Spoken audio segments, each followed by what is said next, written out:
Ba? Tulmimak to ah. Anong ginagawa nito? Ba? Ginagawa, malapitan nga itong taon to ba? Pitol! Anong ginagawa mo? Ano yan?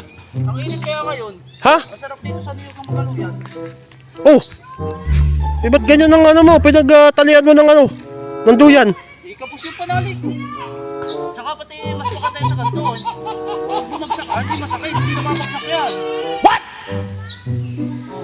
What the fuck? Parang ang tibay ng pinagtalian mo. Oh, syempre. Galing ah. Teka. Ang laki talaga ng pinagtalian mo ng ano, ng duyan mo. Kita mo naman, lutang na lutang. Tol, ba't di ka nagbanig? Mas maganda ano, yan ang uga. Ano, gaya na nakalapat na sa lupa. Nakalapat na sa lupa. Ang ganito, hindi ano, hindi babagsak. Eh, ito na yung go. Ikapos nga yung panali ko. Ha? Ikapos yung panali ko. Ay, sino panali?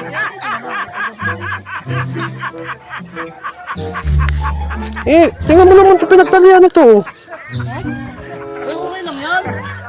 Paano ka duduyan yan? Ano, nakaplak na ka rin sa ano, sa lupa. Oo, summer ngayon ha. Kita mo, kaganda-ganda na. Nagdala ka na lang sana ng banig.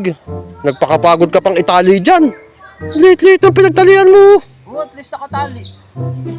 Para masabing nagduduyan ka. Oo, nakamaganda dito.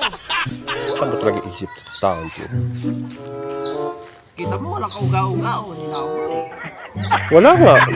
Sarap ng tulog. Sarap siguro ng magiging tulog mo dyan, no? Ganda kaya dito. Meron naman dito nyug. Kabila, hindi pa tinali. Eh, nasabi panduyan yan. Kung hindi duduyan yan ng ganyan, Ha? Ano, kagandahan nito, hindi ka nga babagsak. hindi ka babagsak. Oo, Hindi ka babagsak. hindi. Nakabagsak na eh. Oo. What? Kaya, hindi naman, hindi masasakit yung likod. Tuwid. Dapat di mo na tinali. Ginawa mo na lang banig. Ano? Sige. Medyo panig.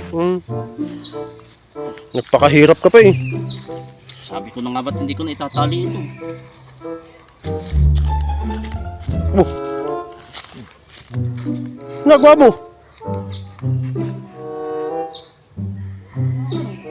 Papakahirap ka. Ipulon mo. Ibinladra pa ganun. Oo. Ay. Siguro may naiisip ako na mas matibay pa diyan. Doon sa may ano, sa amin sa likod ng bahay namin, napaka-presko doon. Itali mo doon sa ano, sa puno ng kamuti at saka sa puno ng kalabasa. Paano nakataka yun? Oo. Mas maganda pa doon. Tara na. Dito nagtitiis ka dito. Sigurado yung duduyan ka. Nakinig nga lupo. Sige na. Wala na ako sa iyo ha. Bad ng isip dito eh. Tulad ako doon ha? Napaniwala ko talaga na ano na sa puno ng kalabasa at saka ng ano, puno ng kamuti.